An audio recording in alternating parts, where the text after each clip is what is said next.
With the country's presidential and National Assembly elections results collation and announcement underway, the European Union Election Observation Mission Nigeria says from its preliminary findings, promises made by the Independent National Electoral Commission to show integrity and credibility of the process with the use of technologies like the BVAS and the INEC results viewing portal were not efficiently explored. The mission also raised concerns in the areas of planning and transparency in critical stages. The collection of permanent voter cards, which is required to vote, was affected by poor planning. An audit of the voter register could have increased quality and inclusiveness. Party primaries were affected by a lack of transparency and inclusiveness, with notable very low participation of women and youth. The lack of legal measures for inclusion and barriers is of concern.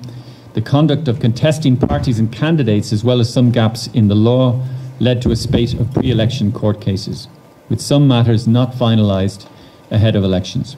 The mission, however, commended the civic spirit and enthusiasm shown by millions of Nigerians, the role of security agents at the polls, and the extensive campaign coverage of the media, despite economic hardship occasioned by the fuel and naira scarcity, among others. However, we cannot ignore the substantial number of citizens who did not cast their votes.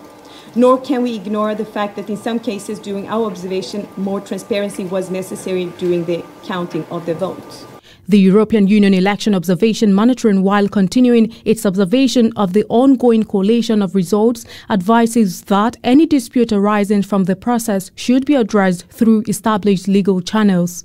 It also applied to provide recommendations 3 months after the conduct of the general elections, with hopes that INEC will adopt and implement them in subsequent elections in order to uphold Nigeria's democratic process.